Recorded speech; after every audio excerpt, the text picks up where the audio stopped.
Hello, everyone, and welcome to the show. It's Local Chat, episode 3842. That's right. Who needs numbers? We're off the chains. We're out of here. I'm your host, Will Crosby. Joining me this week for the first time since last time, Ian Gibson. Hello. Mid-afternoon streams, mid-afternoon podcasting. Yeah. It feels good. It feels good, right? Because I had stuff I needed to do today, and I was like, okay, I have to get that done by like 2:00, so then I can like clean up and get ready. Mm-hmm. But now that we're doing this and we're done with this, it's like the rest of my day has opened up. Like it's forced me to do my chores in the morning. I like this. It's not. I mean, Karen asked me. She's like, "Oh, now that Ian's unemployed, can you guys do local chat during the day?" And I was like, "Well, it depends on the guest." And then no one could make it today, and I was like, "Okay, I'll ask Ian if we could do it at 3." Yeah. Yeah. It's like, it's not that I don't mind doing it at night. It's just that anytime I have a thing to do, I'm just waiting for the thing all day. Which is why I always book flights early in the morning, and I always book doctor's appointments early in the morning. Which is great because the earliest my doctor's opens is 8 a.m. and I've gotten multiple times 8 a.m. appointments because no one ever takes them, and it's dead there, and it's awesome, and I don't have too much anxiety around all the sick people. I think the other part of that, I think we're both in the same boat here, is we don't really sleep in anymore, right? Like I'm usually up between. It would be odd for me to wake up past 7:30. I'm usually wake up sometime between 6 and 7:30, even if I'm trying to sleep in. Mm-hmm. So it's one of those things where it's like I'm fine with the early morning. Like the only downside is it means I can't doom scroll in bed for an hour before I get up. Like I have to get out of bed. But then it's exactly like you said, it's done. Hey, turns out getting old, not too bad. I am in pain more often. It's but true. Not too bad. We were just talking about my pain. I thankfully not appendicitis. She was like, "Oh, it should go away in a week," and she's like, "Oh, if there's this is gross blood in your stool," which I've never thought to look at my bowel movements as intently as I have been in the past week, where it's just like that wasn't a habit of yours to like check your stool just to. I mean, I'd like pop in. Quick pop down, like we're good. It still looks like chili. It's one of those where it's like life's mysteries, where you have one of those where you're fucking fighting for your life, and then you're done and you look down and it's rabbit pellets when you expect it to be the biggest fucking turd in the world. I always say, or when you sit down and you're done in 5 seconds and you look down and it's a Pringles can and you're like, Jesus Christ, how did that go so easy? I always go up to Karen after those and I'm like, "Oh, rabbit's called, they want their poop back." So I decided to send it off to him. I look at it, but like at this point it's like, oh, there's a hint of there's a dark area, like you're like trying to peer into it without getting anywhere near the toilet and the stuff, so you're like, is it? Which I then Googled. And most of the time, if you have blood in your stool, it is fairly obvious. Like it is not searching through it, like looking for what the dinosaur ate in Jurassic Park. So you've never done it. You've never had to do a stool sample before? No, my doctor ordered one last time I was there because he was like, "Oh, let's just do it. Like, why not?" And I no, let's not. I just didn't pick up the thing, and then it got canceled. And then the next time I messaged him for my prescription refill, I didn't mention it. I was like, "Oh, good." Oh, that's perfect. Yeah, I've been getting up early recently. Well, before the cruise, I was getting up at 7, and then if I got up right at 7 and took a shower, I could do that. But if not, I had to wait for Karen to leave because she needs to like do her hair before she goes.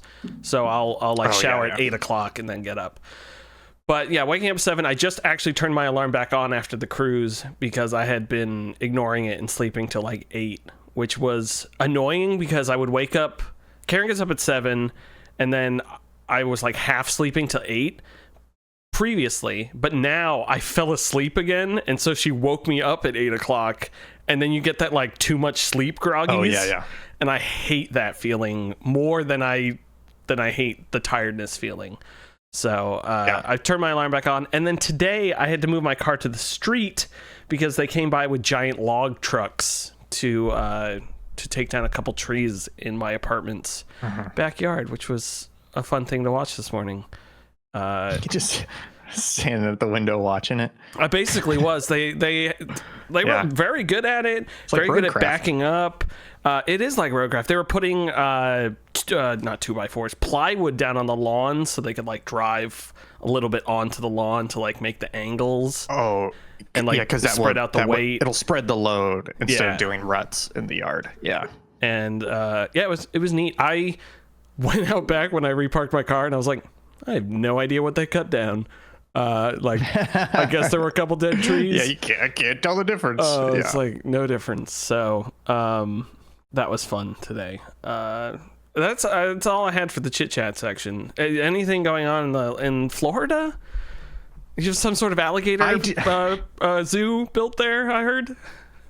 Oh yeah, what's it called? Alligator Alcatraz or something? Alligator, that's pretty good though. I mean, it's alliteration. Alligator Alcatraz. I don't support the idea of it, but I do support creative naming of government facilities, at least. That's true. No, it's still hot. I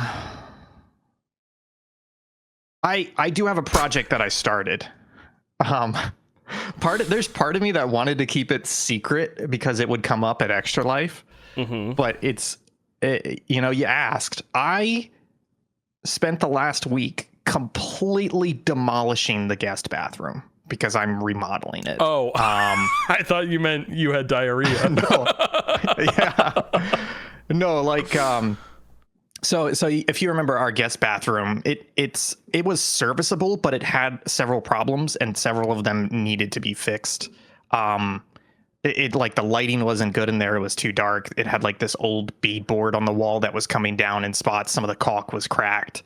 Both the sink and the tub have holes in them that I had patched with silicone caulk. And so I was like, I should probably replace that. And it was one of those things where it's like, if I'm going to replace the sink, I should replace the vanity. If I'm going to replace the tub, I have to destroy the tile, which means I got to replace the tile. But then the new tile's not going to match the floor tile, so I should do the floor tile. So long story short, I've started remodeling the entire fucking bathroom. Hell yeah. Which is it's a lot of manual labor, folks. My back was hurting me because I'm almost done with the demolition, which means all the tile around the shower and the backing board had to come down. Which was fun for a bit with a hammer, and then you get tired pretty quick, and then you're like, fuck. So basically it's open studs around the shower, and then the vanity had to come out. I did look, this is mostly my fault, but part of the fault is how old the house is. When I pulled the vanity away from the wall, I disconnected the sink and everything, and there's 2 stop valves. So basically you can turn off the water from the sink and then disconnect it. When I was pulling the vanity away from the wall, I'm going to say it. I gently pulled on one of the valves and it just immediately cracked the PVC in the wall and it started spurting water everywhere inside the wall, like literally 2 gallons a minute. And I'm granted, it would not have broken if I hadn't touched it, but that's the second time I've had like 30-year-old PVC be like super brittle on me where you like touch it wrong and it just immediately shatters. But I was smart. Do you want to know what I was smart about? Do you want to know? I was smart. You know where the water shutoff valve is? I do, and it's because that morning I was like, I'm pretty sure I'm going to fuck this up at some point. And I literally had to go out for an hour and a half around the yard trying to find it. I find it. It's covered in grass. I uncover the grass, open, for those of you who don't know, the water shutoff valve is like literally like a 1 by 2 foot, like cement cubby hole in the ground where the city water connects to your house. And that's where, in Florida at least, that's where the meter is. And there's also a shutoff valve. So you can shut off water to the entire house. So I have to uncover the lid to this cubby hole, open the lid. The entire thing's fucking filled with sand and dirt. So I spent an hour carefully digging it out, trying not to damage anything. And then I spent another 30 minutes like unsticking the valve because the valve wouldn't move. anyways, I bring that up because I was smart enough to do that in the morning. So later on, when the water starts spurting, I was just like, fuck. And I just like literally just take off outside the house, grab like the vice grips that I had. And I was just, the channel lock pliers. And I was just fucking sprinting across the yard. I ripped the cover off and I like close it. So thankfully it only spilled like 2 gallons in the house and I was able to mop it up and then just run the dehumidifier. So there was barely any water damage. And then today I like fucked up my back because I had to spend like 3 hours removing the toilet and then chiseling off all of the tile on the floor and the mortar tile set underneath it. So long story short, when you asked if anything's going on, the answer is big fucking project. But I'm at the point now where like I'm going to start adding and fixing the bathroom instead of just destroying everything off of it. But yeah, it's literally a full bathroom remodel. The only thing I'm not doing myself is the bathtub and the bathtub plumbing. I have a plumber coming out to do that because I think legally they have to do it, but that hasn't really stopped me from doing electrical work. But also I don't want to fuck that up because it's plumbing, you know? So they're going to do that, but I'm going to do everything else. The tile, the drywall, wallpaper, floorboards. I've got shitty textured ceiling, so I'm gonna like skim coat it with drywall compound to like nice. Turn it back into smooth ceiling. Yeah, so it should look really nice. And right now my current budget in terms of how much I think I'm gonna spend is about $7,000, which is a lot. But I'm going for kind of medium tier on a lot of the stuff. Like I'm buying.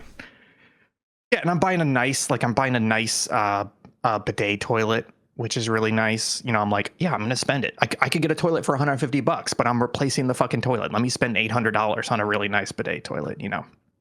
But the other thing is I'm almost certain if I had somebody else do all of it, it would be $15,000 to $20,000. So I'm like, I've got the time. A lot of the stuff doesn't look that bad. Like they've made so many tools. Like, have you seen the tile spacers and the tile leveling technology they have now? Yeah, those are cool. It makes me want to tile. It's really cool. Yeah, it actually doesn't seem that bad. So basically the whole premise is that when you put the tiles down, you literally have plastic spacers you put in between the tiles so that as they go down, they're the exact width between each other for the grout. And then they also have clamps that go over top of the tile boundaries so that it forces them to be level with each other. And I was like, I've watched a lot of videos and I'm like, okay, that doesn't seem that complicated.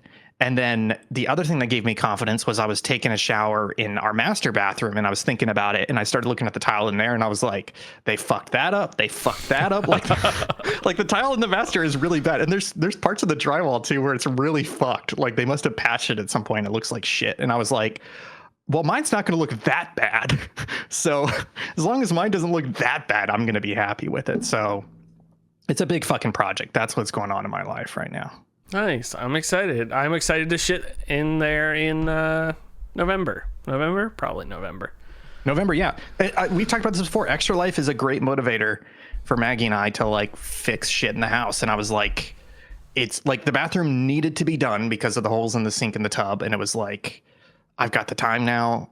You know, it'll probably take another month and a half because I don't want to say I'm going slow, but I'm only doing like 2 or 3 hours a day before I'm fucking done. But the other thing is like, I decided on the tub yesterday and I ordered it. It's going to take like a week to get here. So it's like, there's like built-in pauses. So it probably will take a month and a half to be done. But I'm excited. Nice. Bathroom renovations are go. Excited for that. Hell you should yeah. play a lot of, what's that? House Fixer Upper game. Isn't that what it's called? Fixer Upper? Is it called Fixer Upper? Maybe it is.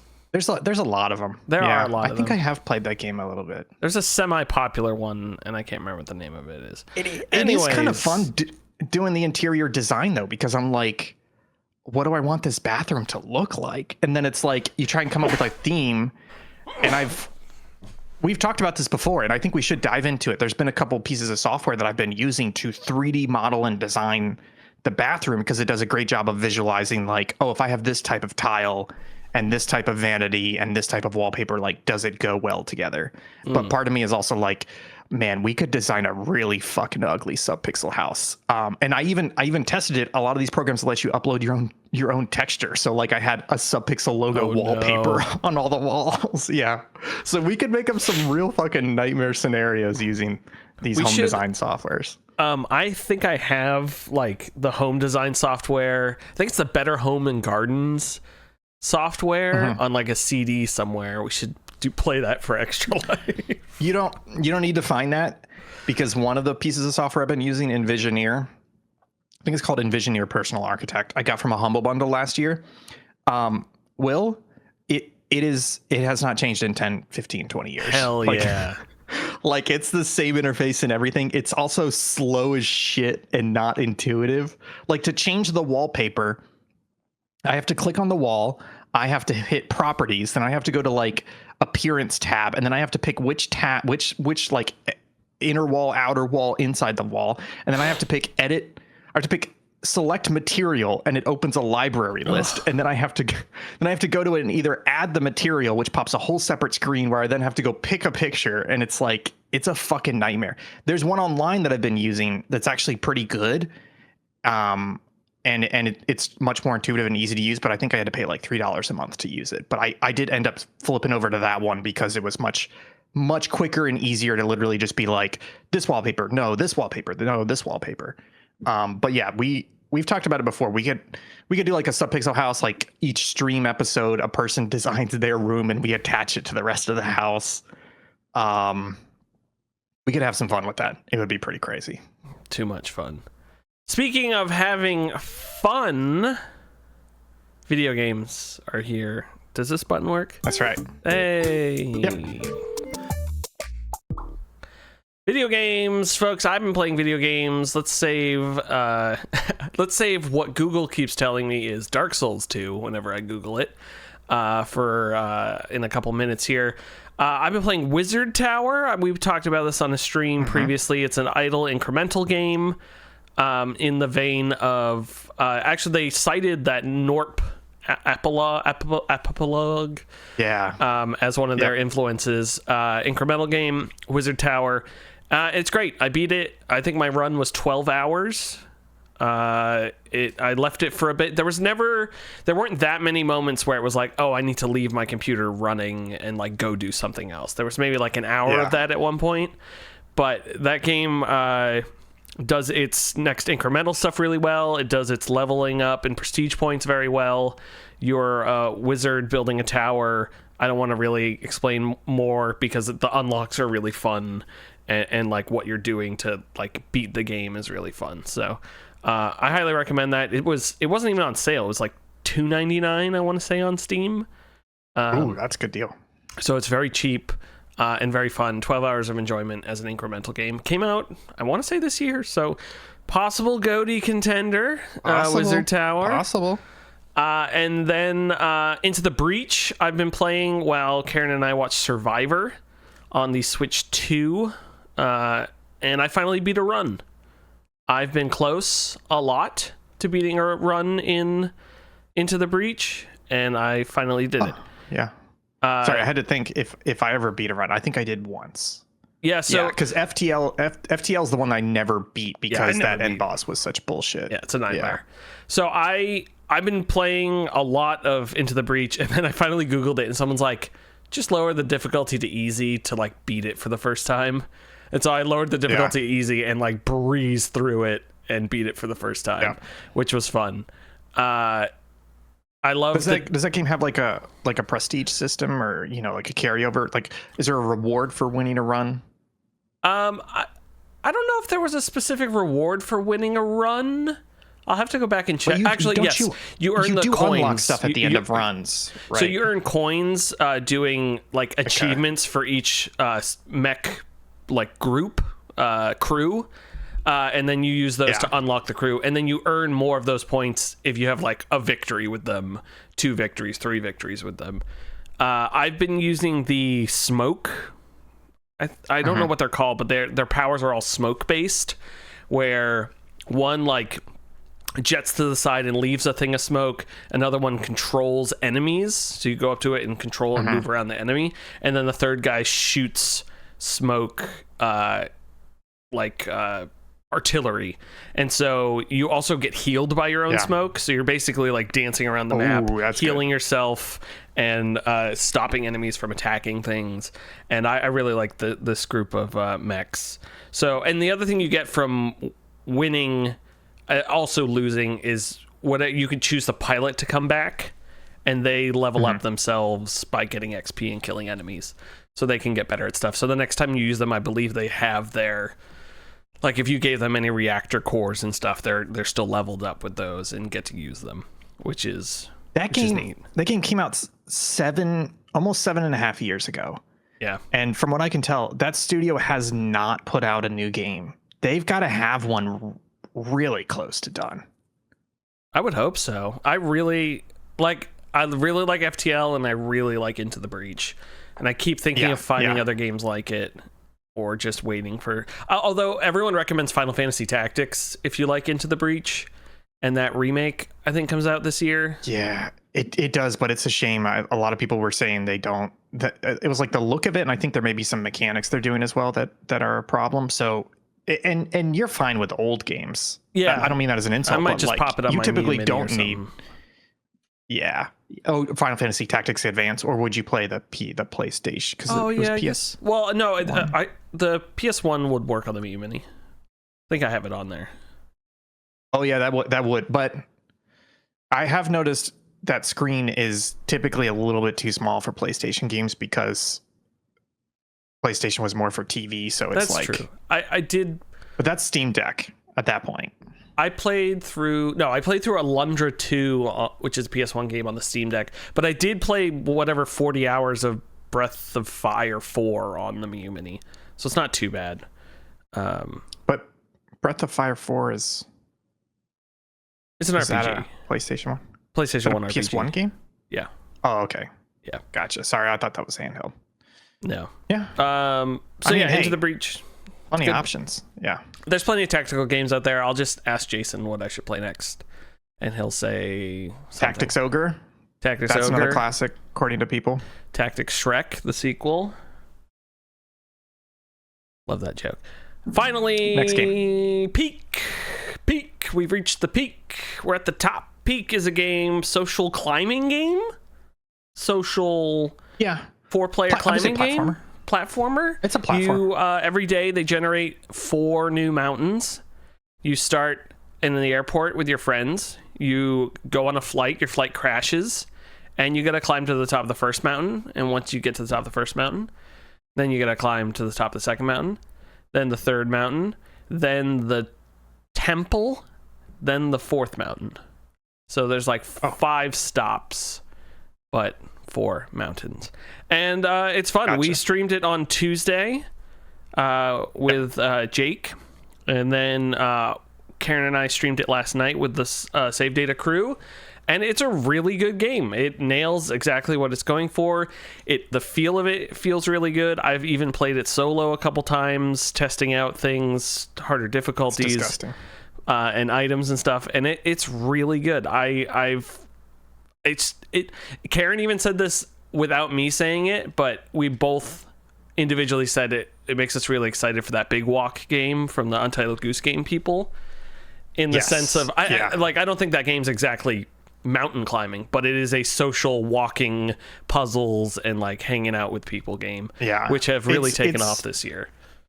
Yeah, it's a proximity cooperative. That's my pitch for the subgenre name is proximity co-op. And I feel like that genre has been dominated by horror games, right? Mm-hmm. Content Warning, Lethal Company, etc., and Repo. And for me, I'm not a big fan of horror games, so I was always like a little bit distant from that genre and those games, and being like, yeah, sure, they look like fun, but I don't like the horror aspect of it. So it's great to see Peak, and it's great to be excited for Big Walk, which are basically the same game. They're the same subgenre, where it's like, hey, there's 4 of us, we're gonna do some zany stuff, there's some weird physics stuff, we've got proximity, it's cooperative multiplayer, but it's not about horror, and in Peak, it's about climbing. And like you said, they've got a lot of stuff in there, and it's all working really well. And it's fun to see that micro genre of proximity co-op games like start to expand, similar to what happened with, battle royale games and auto shooter survival games. So I'm excited for this genre, and I'm glad that they're finally breaching the containment boundary of horror games and trying out other games. Yeah, horror's easy, so I think that's why so many people went with horror. That's true. Yeah. It's easy to make something scary by turning the lights off. So now that more people, and not to say those games are easy to make, but same with like indie horror film that took off so quickly. Yeah. So yeah, I'm excited for that as well. I'm also going to put Peak on the Game of the Year list. Okay. I like Peak that. I've got nothing against Peak. I'm just surprised you love it so much, because for me, it's a great example of this genre, but at this point it is the fourth in this genre. And while it is doing something new and interesting, at the end of the day, I'm like, yeah, that's a pretty fun game, but like a majority of what makes it fun has already been done. And that's nothing against the game. It's just, that's why I'm shocked that you love it so much and that it's like Game of the Year material. Cause I'm like, it's a little bit of old hat. I'm not tired of the old hat yet, but the way I think about it is like, is it one of the 10 best games I played this year? Yes. So that's why. That's fair. That's why I'm putting it. Like, it I don't think a little bit of a slow year. Yeah. Right. None of these games, like when I put a game on the Game of the Year list, I don't think it's a number one. Like, it's very rare that I'm putting a thing on that. No, I get one. But outside of Game of the Year, though, you said like you love this game so much that you've been playing it single player to try stuff out. That's surprising to me as well, because, and again, I don't mean this negatively against the game or anything, but it's like this game is all about multiplayer. There's nothing making me want to do this single player, and it's, in my mind, it's not unique enough to warrant that level of excitement for it. And again, I'm not saying it's wrong. It's just puzzling to me, because it's like, you kind of see where I'm getting at. Well, my problem is none of the other games in the proximity co-op genre are able to be enjoyed single player until now. That's fair. Repo's terrible. Fair. Lethal Company's terrible. All of those games are terrible single player. And the only thing I miss out on is someone helping me out if I can't quite get to a thing. But that's not. Yeah. That's very. That's not. I shouldn't say that's very rare, but I don't need it as much as like I can't defend myself from all these monsters and all this sort of stuff. Yeah. So I think that's the main thing. I am excited to see this game grow, though, because it is a cooperative game right now. But in my mind, there's really only two mechanical benefits to playing with other people. And one is, it expands your inventory because they can carry stuff instead of just your inventory. But the other thing is, like you said, the helping hand. Because honestly, my biggest complaint with this game is a lot of the stuff like the rope and the rope shot and stuff that's supposed to help you and supposed to be cooperative in a way, like, oh, I'll go up first and I'll drop the rope. That shit just doesn't work, right? So I'm really looking forward to see how this game grows, because I know they're working on it and updating it frequently.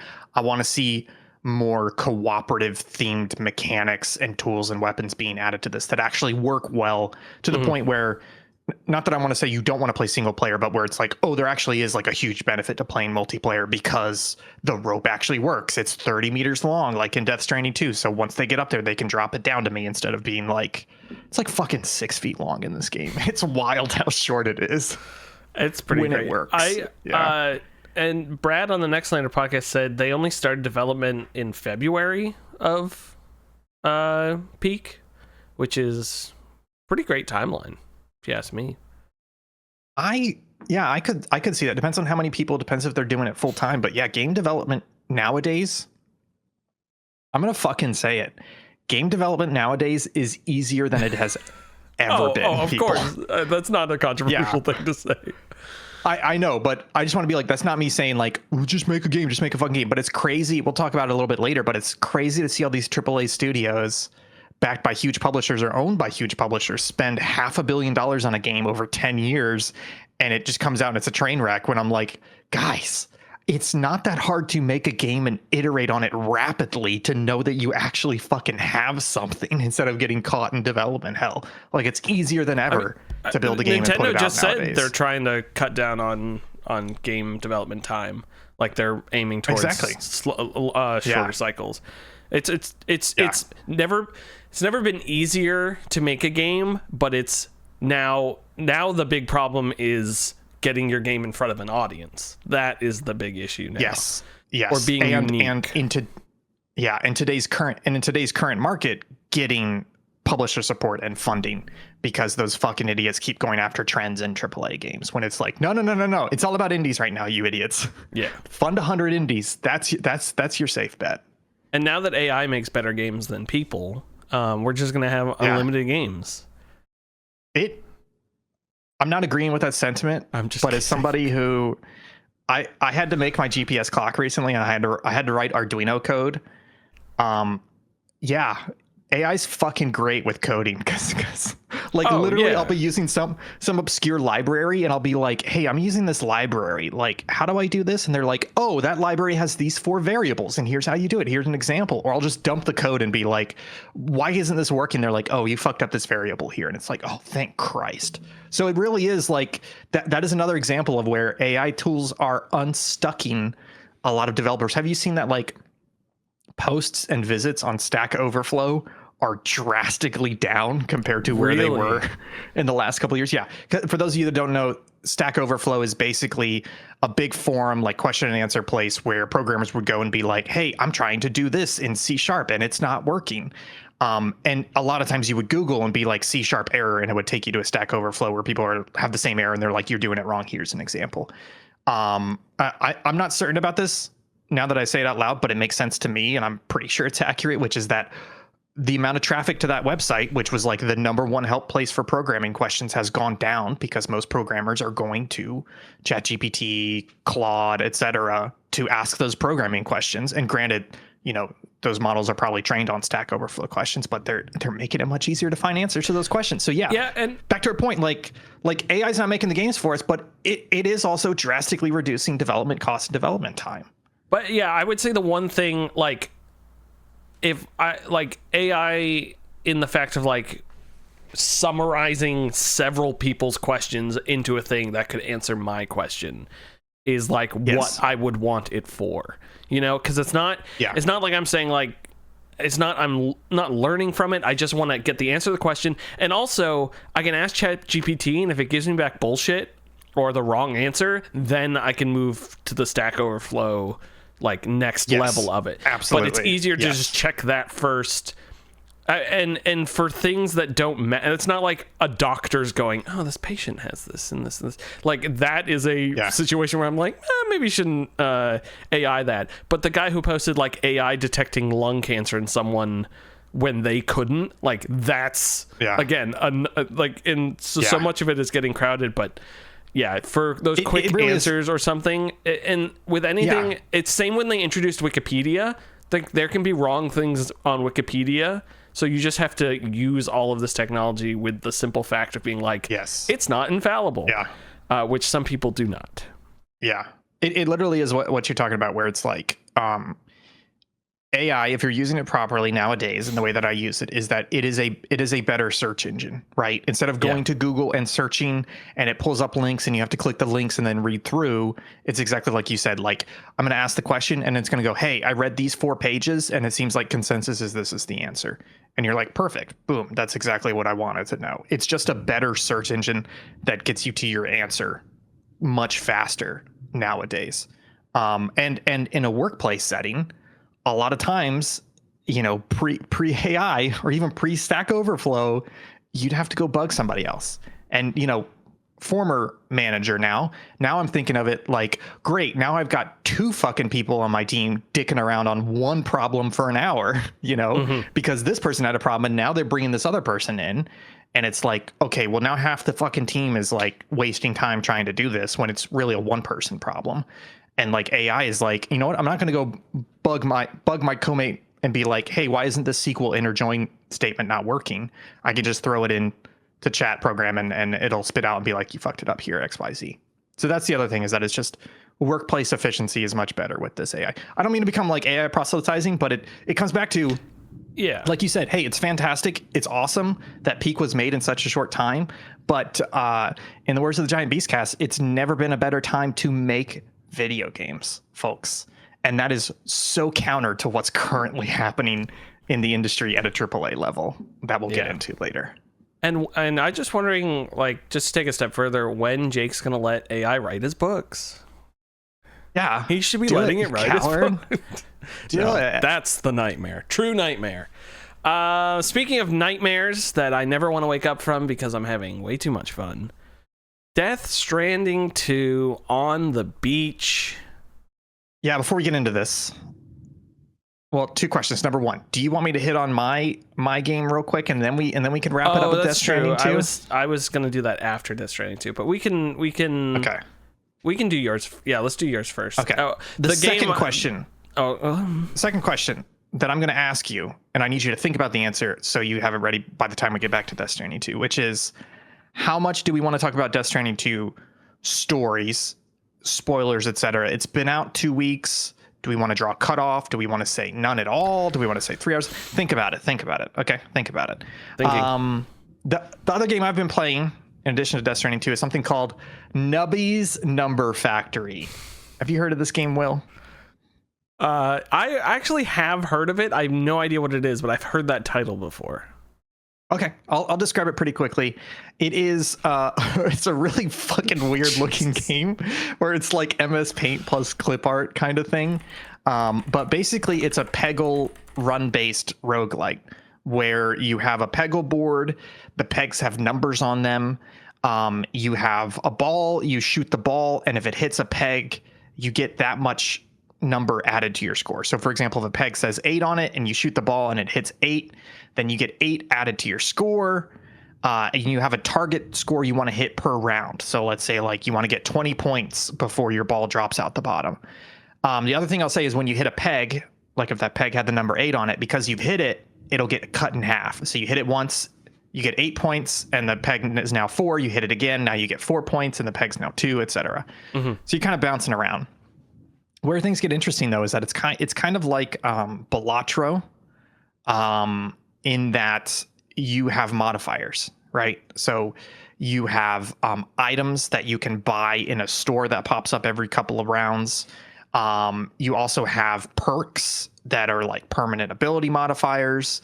So for example, you can have a thing that like, hey, every 10 bounces, as in you shoot the ball, and every 10th bounce, it'll pop a random peg. So it'll pick a random peg and pop it as if you've hit it with your ball.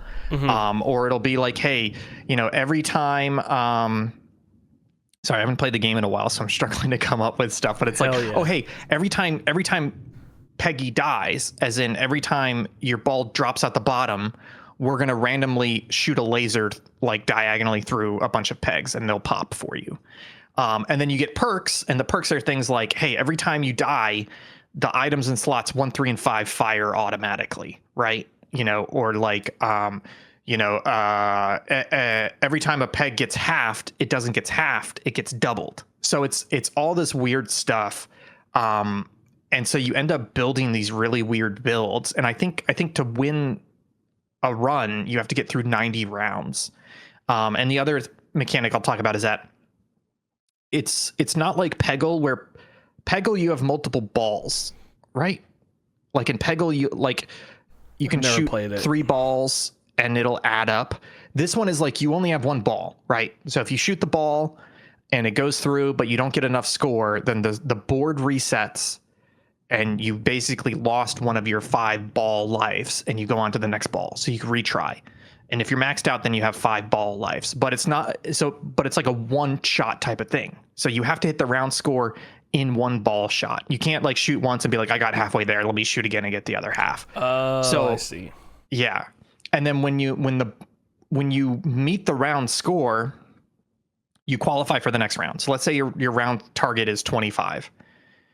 However, if you double that, so if you get to 50, then at the end of the round that you've passed it, what it will do is it will basically restock the board, and any numbers that match, like if you had an 8 ball stuck on the board and the board gets restocked and another 8 ball comes in, it'll like double that into a 16 ball instead of 2 8 balls, right? I think that's kind of how it works. But the reason why I say that is that's called a restock. So if you pass the round goal, you get a restock. You get 1 restock. But every time you pass the round goal in multiples, so if the target is 25 and I got 100, I get 4 restocks, right? And each additional restock gives you an extra life until you get a max of 5, but it also causes more balls to come down. So it's one of those things where it's like, if you really pass the round goal, then you're going to end up with big numbers on the board, and then it's going to make the next round even easier. Whereas if you're just getting by every time and you're not getting restocks, then you're gonna start to struggle because you're not gaining any lives that you lost, and the numbers aren't really getting as big as they should. So it's really fun. It gets really fucking weird with all these numbers going off. I had to stop playing the game because I broke the game. Like I beat a couple runs, but basically I built this build where I'm going to struggle to describe it to you, but just to give you an idea.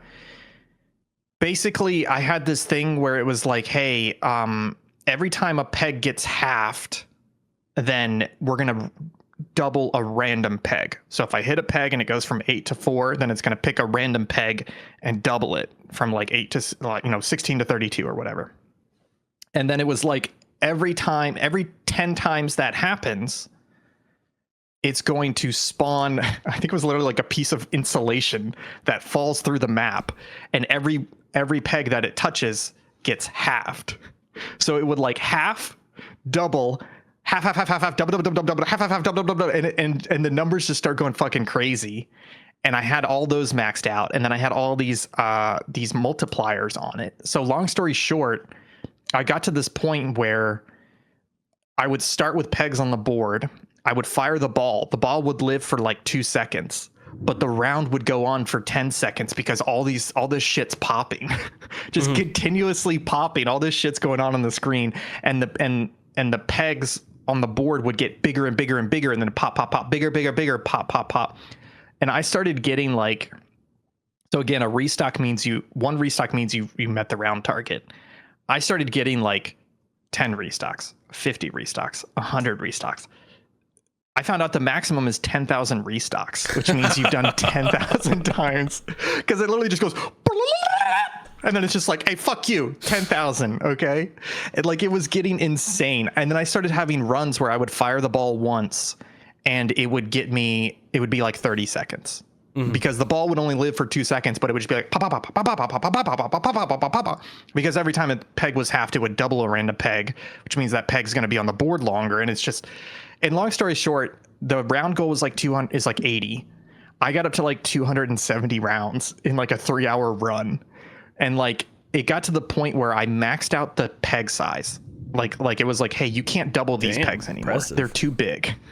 They're too big. And I had to go on Reddit, and I was like, what's the maximum here? And they were like, well, if you get to like round 900 or something, like it maxes out the integer in the game code and you can't go any further. And I was like, do I want to keep playing this match for 12 hours to get there? And then I was like, no, I think I'm good. So long story short, I haven't touched the game since I like fucking flat out broke it, but it's very good. My only complaint against it, and it's hard to level this complaint, which is the game is only a couple dollars.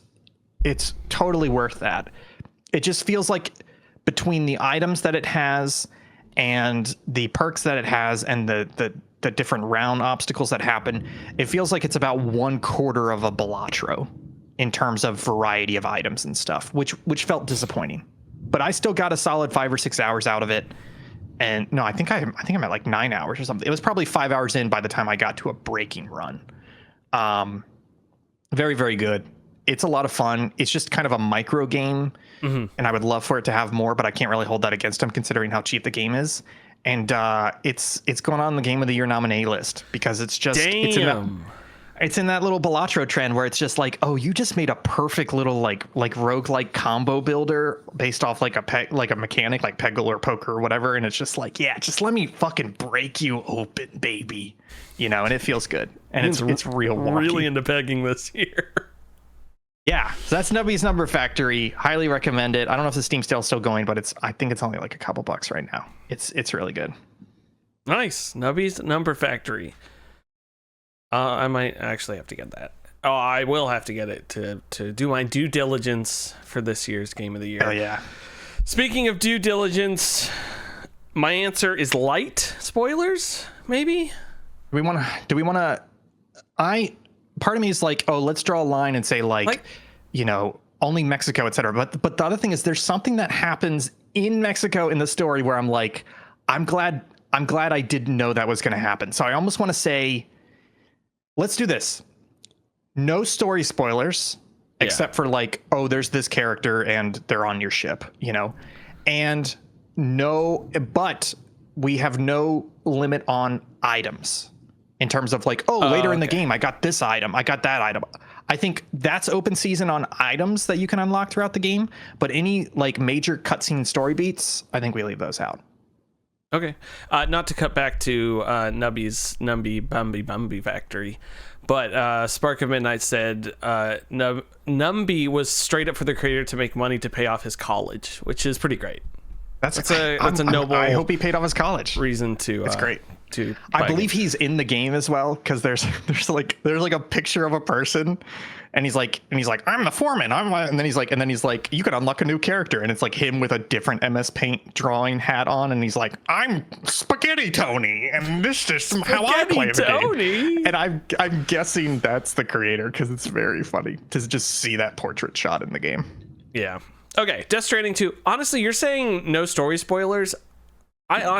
Well, other than the way the story is unfolding, I can't think of any story spoilers that would be like devastating or anything like that. There is one at the beginning that happens at the end of Mexico that I was not spoiled on, and that was devastating, and I don't want to ruin that for anybody. But I meant like, it's not like either of us are at the end late game and there's some crazy thing that we've hit, that's my next question. How far are you in? Which I guess these ways say is, where on the map are you? I just did I just started chapter 8, which was getting to Eastern Knot City. Oh, okay. All right. See, I just started chapter 10. And they're literally like, hey, your next order is to go to Terminal City, which I think is like the last big city in Australia. So, and people keep saying it over and over again, even though it's not quite true, where they're like, hey, we're getting to the end, Sam. Before you pick up the next order, you better wrap things up. And then I'm like, okay. And then I go pick up the next order, and it's just another order. But they keep saying it so much that I'm not at the cutoff point yet where they're just like, fuck you, it's all story from here. But I'm very close. Like literally the president today was just like, Sam, you're at 85% of the continent covered. And I'm like, okay, I just got really over fucking 50% talk. So I'm close to the end. But we're both thoroughly enjoying this game, right? It's so good. I just checked, I'm 30 hours in. I'm 30 hours in as well. I it's just so good. I went back and was building some roads today. I went and upgraded a mine to get more ceramics, so I could just drop off bundles of ceramics. I did that too. Yeah. At different places. How far is your road network right now? My road network goes, well, there's 2 spots that I can't find the next road thing, and I don't know if it's because I haven't unlocked the area, but there's ones after it. So there's at one point there's a factory that you have to go to, and that area is dead, and I can't get a road through there. But I have a road all the way. I'll just tell you, it's south of the data scientist, because I had the same problem, but basically it doesn't follow a straight line. But there's like 2 road buildings just south of the data scientist. Those are the ones you want to hit, because my road goes all the way from basically the gate. Yeah, almost the gate. You can't quite find the house. Basically the gate, all the way to one section short of East Knot City. Yeah. So I've done like 2/3 of the continent basically. Yeah, I just saved at the data scientist to fill those next couple. Yeah. Those are the 2 you want. There's still there's one from the rainbow place that I can't find the one that connects to there. And that I literally filtered the map to only the Australian things, and I could not find it. I think you have to find them first. Like, I think you have to get close enough to count it, because I had the same thing, but I just had to drive up the mountain a bit around there to find it. But that just goes to show you how great this game is, that we're talking about the road construction in it. It's so much fun. Yeah. Speaking of the roads, this is not a spoiler because it's side content, but I need to let you know, because I did not know this either, and I haven't done it yet. Have you done a bike chase yet? Bike chase? Yeah, I saw a screenshot of it, and somebody was like, I can't fucking believe there's like an entire like car chase mission in Death Stranding 2, and it's behind a side quest that you can completely miss. Like, yeah, there's some sort of like bike chase where mechs are chasing you or you're chasing them, and it's along the roads. And I was like, there's so much shit in this game, and I can't decide if I like it or hate it. There's so much stuff in this game behind optional side content. Can I ask you a question? Like weapons and everything?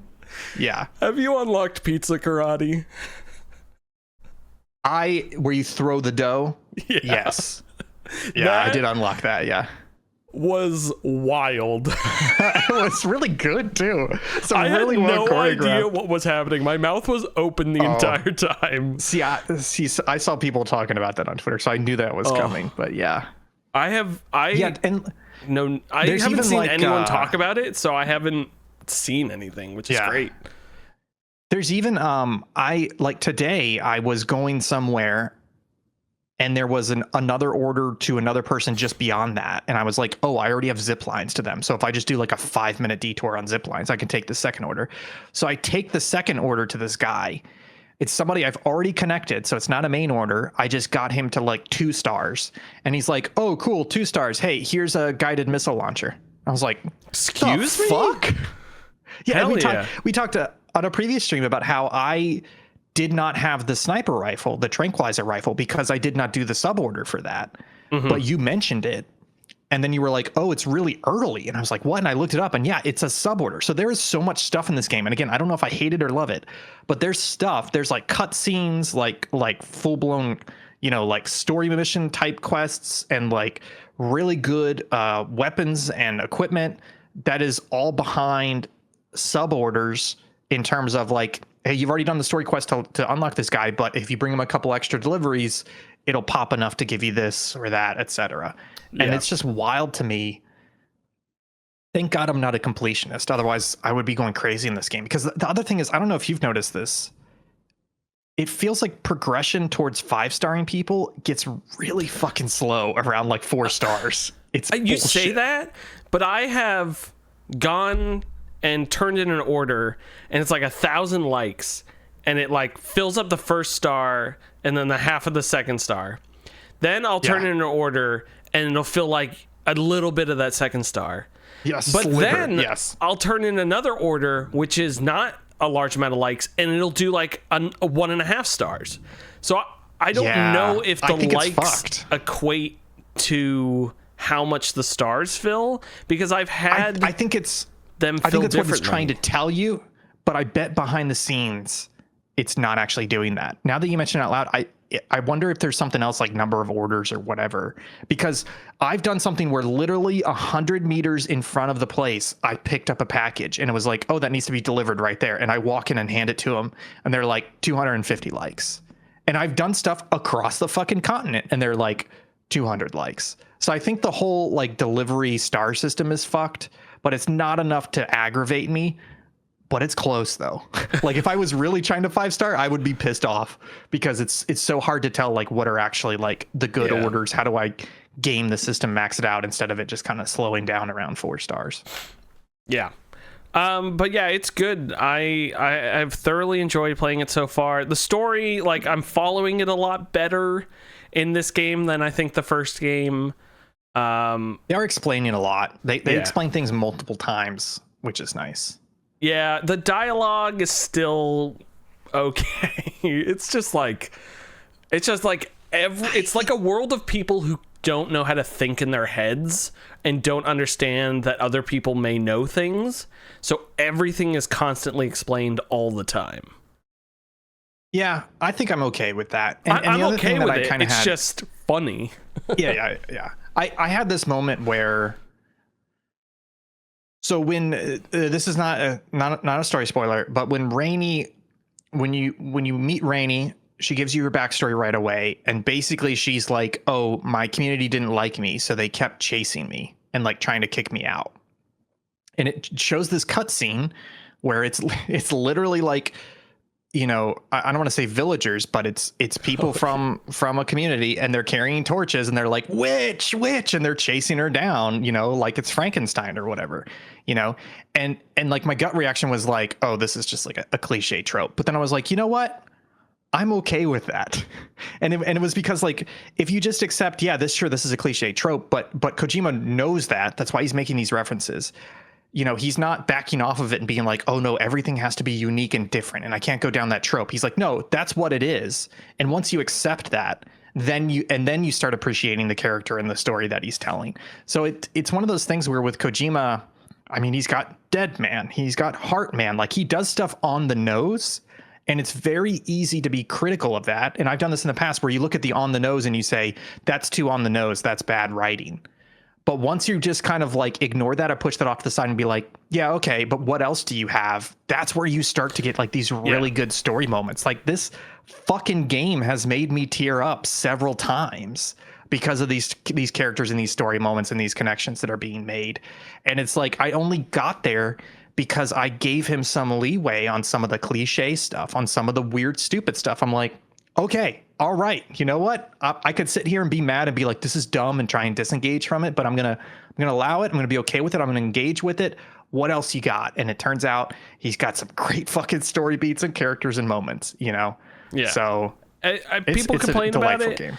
Everything he does in Death Stranding and Death Stranding 2 was all done in the Metal Gear games. People just don't remember it because they remember the parts they liked more in those Metal Gear games. But as someone who's just watched a playthrough of 1 and 2 and half of 3, he does all the over-explaining stuff. He does the cool action movie shots. He does the weird shit. So don't like in the naming. It's all there. I think it's also I was listening to some people talk about Death Stranding, etc. And I think Death Stranding 1 got a lot of shit, from myself included, when it first came out, because that game was so different, right? You're totally right. It's the same weird story, but it didn't have, I don't want to call it generic, but it didn't have expected stealth action gameplay like Metal Gear Solid, right? Mm-hmm. Like you pick up a Metal Gear Solid game and you go, yeah, this story's weird, but the rest of it's just a stealth action game. And I don't mean that in a derogatory way. I mean in terms of like, I know what type of game this is. I can play it. Death Stranding, when you pick up fucking Death Stranding, you don't know what it is. You're playing it launch week and you're like, what do you mean, like, I have to be careful how much I'm carrying? What do you mean I can't just sprint everywhere? What do you mean I'm going to, like, stub my toe on this rock and, like, fall over? Like, it's so different, and not in a bad way, but in a way that for a lot of gamers who were, like, so used to 99% of games where it's like, I can sprint anywhere, I can run anywhere, I can jump, I can do whatever the fuck I want. There's no sense of, like, self-stamina, ability, terrain, that for a game to introduce that and also have the weird Kojima shit, it was too much for a lot of people, myself included. And so I went back and tried it. And that's why I think for Death Stranding 2, it's hitting so well because you don't have that initial stumbling block. We know what the game is. We know what the gameplay is. We know what that loop is. And it's not a surprise. We're not having to grapple with it at all. It's just more of something that we're already used to.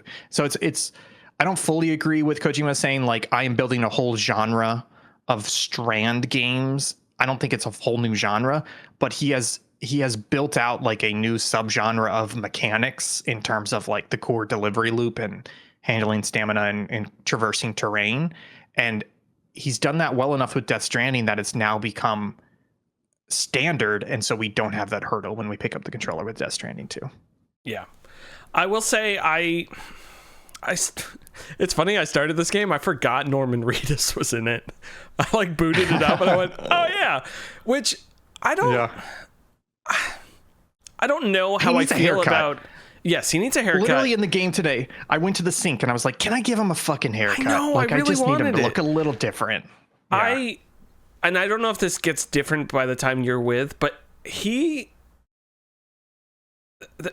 nobody talks to him. He never talks, ever. The most he talks is in that pizza cutscene.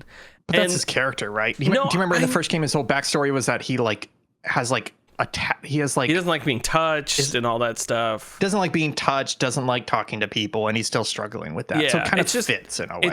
It fits, and I like him as a character. It's just hard. He's the main character, and I want my thing I'm playing as to express himself more. And I understand that's why you have Doll Man with you, because he can fill in that role a lot better because he's experiencing things with you, which works. But there's so many moments where I'm just like, Sam, say something. Like, they're talking about you and they're talking about things, you know the answer, just say something. And that Pika frustrates me a little bit. But Pika. I still think he's great, and the stuff he's doing. Oh fuck, I just had something with Doll Man I was gonna say. I can't remember it now. But I want to talk about things that are there. Actually, first I want to say things that aren't working for you. But question: have you fought any BTs at all? Like full on fight, tar filling up, non-boss fight? Yeah, a couple times I've gotten tarred. Okay. Yeah. Okay. I have yet to be tarred, and that's it's pretty easy to not get tarred. Okay. I wasn't sure if that was just like if I was doing something wrong, or it's fairly. No, I blood grenade those suckers. Like I'm playing this game on normal. I do think this game is too easy. Yes. Especially they fucked up the pickup truck. And the reason why they fucked up the pickup truck is I'm finding it very hard to do deliveries not using the pickup truck. And it's so weird because, you know, you're almost there, but literally you're about to get to the part where they're like, okay, you need to start making deliveries on the mountain. And I was like, the first time I did that, I was like, okay, I probably can't take the pickup truck out the mountain. You know, it's snowy. There's like 45-degree slopes, right? Mm-hmm. Let me just see how far I can get it. Guess what, folks? You can take that pickup truck all over the fucking mountain. Yeah. Like, there's no fucking limit to it at all. And it's so fucking weird because I literally just unlocked an item today where they're like, hey, guess what? Now you can put spiked tires on your truck so it won't have trouble going up mountain slopes. And I'm like, I'm not having any problems. So, like, I think they give you so many items and so much stuff in this game and so many ways to handle things that it's nullifying a lot of the difficulty. And I think it's slightly bad because there are times where I want them to force me to do something in a certain way. But, you know, I had this fight today where I was like, I'm going to get surrounded. Guess who brought 4 sentry guns with them? So I just threw 4 sentry guns out and they took out 90% of the people. So it was just like, I do think it is a bit of a problem in this game. It kind of going back to your BT moment where it's like, it's super easy to deal with BTs now, right? It's like blood grenades. It's like assault rifle. It's the cannon. It's just drive your pickup truck slowly towards them and then eventually it'll start shooting at them. Like there's just so much shit you can do now. So that's why like the combat and the BT encounters feel a little weird in this because they're trivialized. Yeah. Yeah, I like the trucks. I was just driving a truck up a mountain today and jumping up it, and it was reminding me of oblivioning over mountains and through mountains and stuff like that, and just it's just like, did Bethesda design these mountains because we're just going over them? But overall, I think time to fun stuff is a lot better in this game. It wasn't the whole wind up to chapter 3 of the first game. You're getting stuff out. I just got that essentially a surfboard, which is fun to go on and do certain things with that. As well as a bunch of other stuff. So, anything else you want to say on Death Stranding 2 before we move on? I'm excited to finish it. The struggle I'm having right now, I know I'm pretty sure I can make a save right before the ending cutscenes and stuff, but the struggle I'm having now is like, do I want to build out the roads right now because I want to? Or do I want to finish the game first, and if I still want to play some more, then come back and finish the roads? Because there's part of me that really wants to finish at least the entire road network, just to be like the main. I guess it's a loop if it loops back on it. So just to be like, I did that. Like that took a lot, but I did that. You know. I know myself, and when I beat a game, I can't go back into it right away. So I'm probably going to do roads first, then beat the game. Yeah, I'm hoping the nice thing about the East Knot City, now that I remember it, is if I remember correctly, they're like, hey, there's cargo all the way in the west. You need to take it all the way to the east, and you can't use the Magellan for it. That's kind of the setup for it, right? Yeah. Because that's the mission. That's the order you're about to take. No, I already did that one. Okay, yeah. So that one, that was the one where I was like, okay, I could do this, but that's really telling for me. I'm like, cool. Let me spend some time finishing the roads so I can literally do 90% of that route on road, and it's just the non-chiral network section that I have to do. That I have to drive, not on a road. And that felt really cool. So they've done that a couple times. I hope they continue to do that, where they're like, hey, here's a big mission. You can either do it right now with what you've got and be okay at it, or you can continue to build the infrastructure, and that's your incentive to do that if you want to do that. I think they're doing a good job of kind of incentivizing you in multiple different ways to play and catering to how you want to play it. Mm-hmm.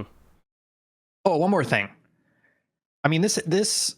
So when I played Death Stranding 1 at launch, granted, I only played like 2-3 hours of it, but was Death Stranding 1 at launch the multiplayer content as like, were you seeing as many other player structures and interacting with other players as much in Death Stranding 1 launch as you are in Death Stranding 2 launch? Like just as many items and things? Yeah, I would say so. Okay.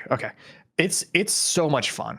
Just going through and like being like, oh, somebody dropped a generator here. Perfect, right? And then the other thing I've been doing, I haven't been going crazy with this, but it feels really good. How many likes do you have right now total? 171,000. Oh, you do? Yeah. That's wild. I have 171 as well. Cause like, oh damn. I'm building so much stuff like roads and generators and like setting up generators. So it's like the perfect spot where I was like, oh, the Magellan just parked here, but my truck needs to be charged. And I'm like, let me pop a generator here and upgrade it. And then like I come back the next day and it's like 2,000 likes on your generator. And I'm like, fuck yes. Yeah. So I've gotten like 80,000 likes from other people. It's so good to do that. And it's some of the, it may be like, it's some of the best, if not the best multiplayer systems I've ever seen. Like it's fucking great. It's like passive really cooperative. And even it's the really, like, really good. This was in the first game, but I don't know if it was to this extent, but like the erosion of the paths people take and how they turn into roads and sand and everything is so cool. Because you come back to an area and you're like, it wasn't like this before. Because you notice like all the grooves and everything are smoothed out. Yeah. And it's just... And you don't have to remember the path as much. You're like, oh yeah, that's the path I took. And I can see other people taking it too. And then you get likes when they walk your path. Mm-hmm. And it's so good. It just feels really, really good. It really does feel like we are all conquering this continent together, you know, because somebody else put a generator there because they needed it. And it's like, well, now I'm using it too. Like you helped yourself out, but now it's also helping me out. And some of the stuff I place is helping other people out. Like I just spent time doing at the top of the mountain. There's a couple deliveries you have to do like over the top of the mountain and stuff. And I was like, I'm going to take the time. I'm taking like 4 PCC level 2s with me. And I just built a zip line, like a 10 section zip line between the two. And when it was ready, I was like, this feels fucking great. And I know this is going to show up in other people's world as well so that they can use part of it, if not all of it, and just like quickly zip between these sections instead of trudging across the mountain. And it just felt really good. I did a strand contract with you, but I don't know if it's working. I think it just means that our stuff is more likely to appear in each other's game. Guess I haven't but to your point, I don't... You have seen some of my generators, though, because I've gotten... One time, when it pops like so and so liked your generator, I did see one time that you liked a generator. I haven't been liking stuff as much. I do the like when you walk through something, it auto likes, but I keep forgetting to go to someone and like spam the like button. I do it if I use it. You know, like if I'm driving along and there's a generator, I'm like, oh, let me go use that generator, like, and then move on from there. Mm-hmm. You know, it's great. Just this. The only thing I'll say is this is a AAA game done right, where they have a core gameplay loop of delivering packages. Mm-hmm. And I talked about this with Death Stranding 1 when I finally played it. That feels like an indie game in a way where they're like, hey, we have this core little gameplay loop, right? And we've got little iterations on it. And And that's nothing against Death Stranding 1 or whatever, but Death Stranding 2 really feels like they were like, we have the gameplay loop down. Now let's make combat better and add 50 different ways to do it. Let's make transportation better and 50 different ways to do it.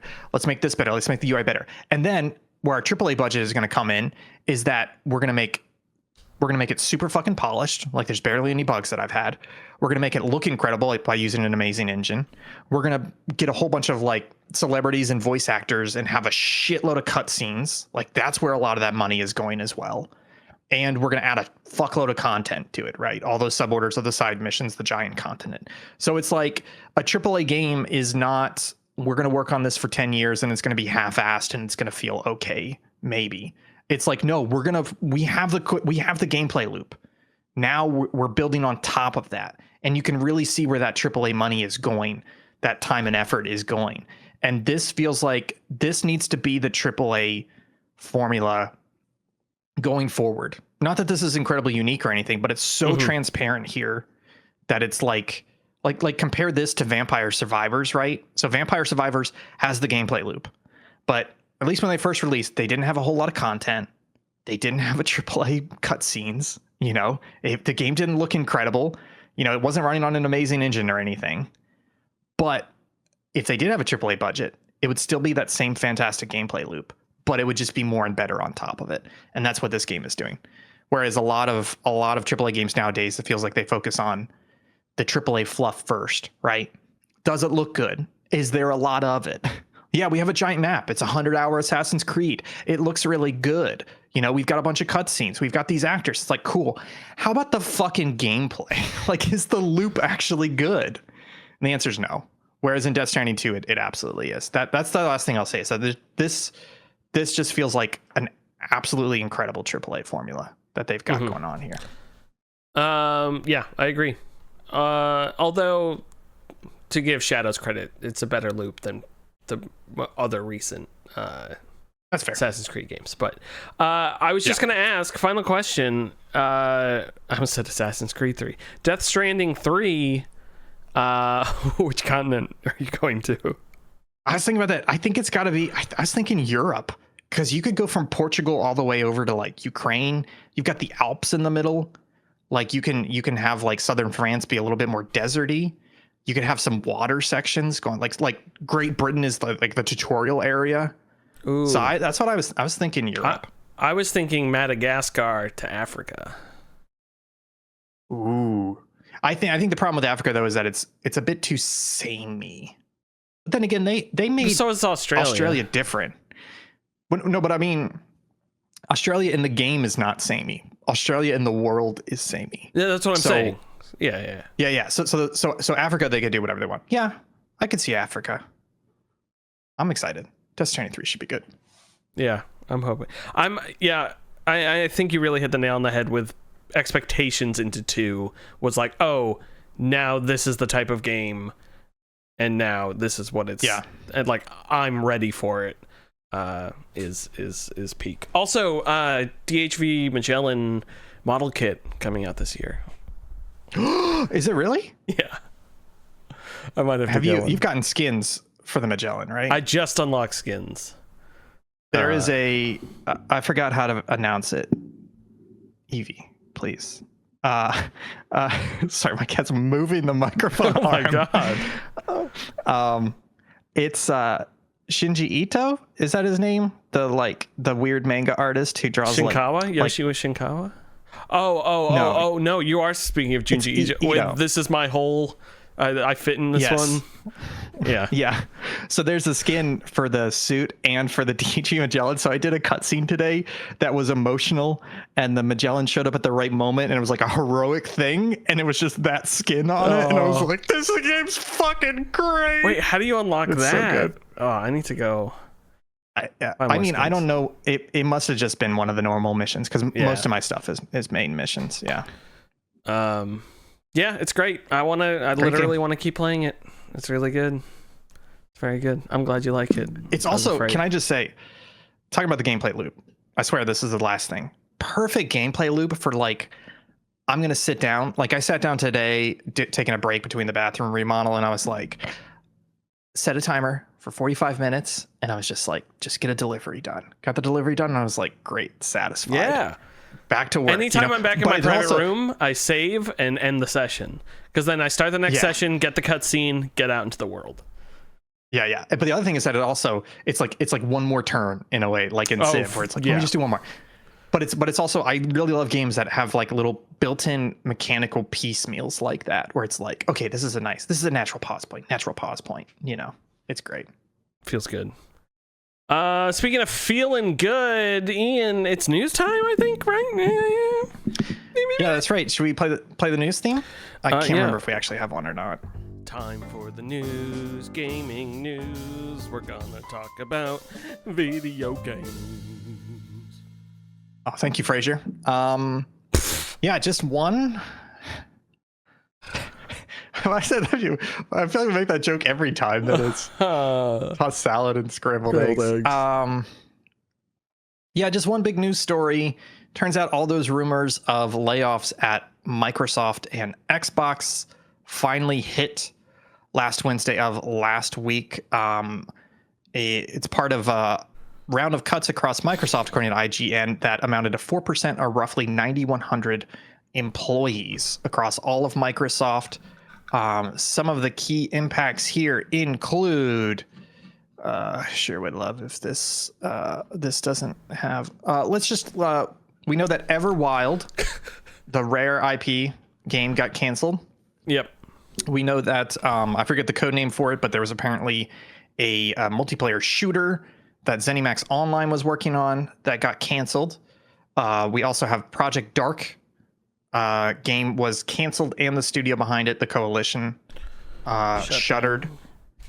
Turn 10, which does Forza Motorsport, apparently had, I believe I saw 50% layoffs, and the rumor is that they've been told they are now a support studio for Forza Horizon. They are not going to be doing the Forza Motorsport series anymore. Damn. I believe that's, I don't want to say mostly it. Oh, we also had Romero Games. They had a game that was being published by Microsoft, and Microsoft pulled the funding. So that studio has not shut down yet, but they basically said, hey, we have to find out a solution to this. Otherwise, we will be shutting down. That's a studio run by Brenda Romero, who is the wife and noted game designer of John Romero of Doom and id fame. How you feeling about these round of layoffs and game cancellations and studio closures, Will? It sucks, and it's annoying. And someone was like, why don't they just fire one person, meaning Phil Spencer, instead of these 9,000 people? Like, I know you can't do that, but it's like, we're at the point, why are these people getting paid this much money? Why are things like this happening? What do they expect to happen? I don't know. The capitalism mountain is annoying, and I want to destroy it. Yeah, I hate to play devil's advocate here, but I mean, look at these games. Everwild was in development for 10 years, I believe. Project Dark has been in development for, I think, almost that long as well. And the demo we saw at E3 last year, basically confirmation came out where they said, hey, that was a vertical slice, and not all of that was playable. Like I believe the combat was fully scripted and not playable. So we were seeing, a very polished look at an early game. The ZeniMax Online game, I don't know this for certain, but if that is the same game that went into pre-production when I worked there in fall of 2014, that is 10 and a half years of development. In Phil Spencer's defense, being, I don't know what his title is anymore, CEO of Xbox or whatever, part of that role is making these tough decisions, is looking at these projects and saying, is Project Dark going to make back 10 years worth of development? Is Everwild going to make back 10 years of development? Is the ZOS game going to do that? And the answer is no, right? And it's looking at Turn 10 Studios and going, so you guys did Forza Motorsport 7, which was a failure. And then we gave you time and you made Forza Motorsports, and that was a failure. why should we give you another shot? That feels like wasted money. And so, as much as it sucks to see these people lose their jobs, when I look at the projects that got canceled and the studios that got closed, it makes sense to me. Think about Concord, right? $500 million down the fucking drain. And what made that worse was that they released the game, right? Like if they had killed the game, it would be like, man, that sucks. But the fact that it came out and bombed, one of the worst video game releases ever, that makes it worse. And so at some point it's like, I don't fucking care that you've been working on this game for 10 years. It should not take you 10 years to put out a fucking video game, and it should not cost you hundreds of millions of dollars, presumably, over this period of time. And there is no way we're going to recover that money. So we got to get rid of it. It's got to go, right? And then when it comes to closing the studio, it's like, well, how can we trust this studio with any project? Like, look at Turn 10, right? They did Forza Motorsport 7. That sucked. We did a quick look on it. It sucked. Forza Motorsport, was very looking forward to it. It sucked. What do you expect? Their third game's going to be a banger? No. Like that's a rotten studio. You got to just gut it. And I know that sounds harsh, and I'd love for you to give a more positive, like pro labor take on this, because I don't want to sound like an asshole, but for me, if I was in Phil Spencer's position and I was looking at those, and I was looking at Concord, and I was looking at what's happening to Bungie and everything else in this, and I was looking at Suicide Squad, I would look at what just happened to us with the vampire game, Redfall.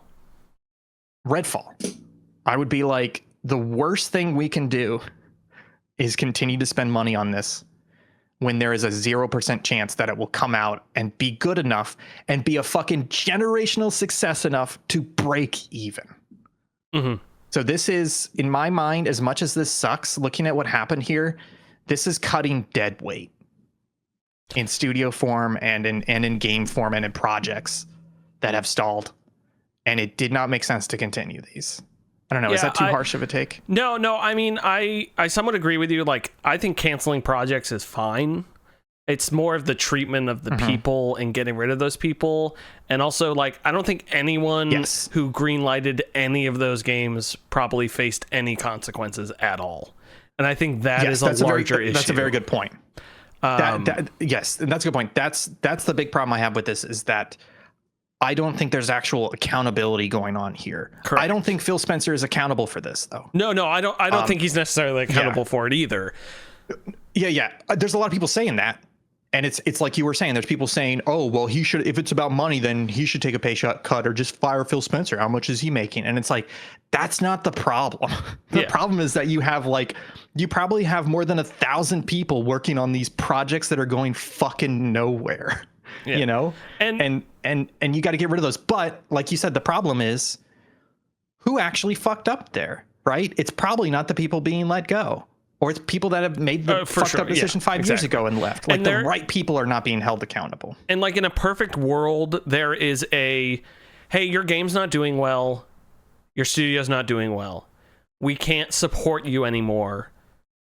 But here's the this would never happen. But again, perfect world. Here's the title to your company. Go off and do your own thing. Like, we're not firing you. We're getting rid of you and putting you on your own. And like things like that. Yeah. Like, it's some sort of system that works that way, where it's like, hey, we can no longer back your idea. Here's the guy who greenlit it, who still believes in it. He's going with you as well because we don't want him. Yeah. And like, but again, that article said Microsoft has over 220,000 employees. And at that point, that company's just too big to be focused anywhere, where someone will look at a spreadsheet and make the argument for like another Halo. Why are we putting out another Halo? Like, you could put any game in there and make an argument for why it's getting canceled.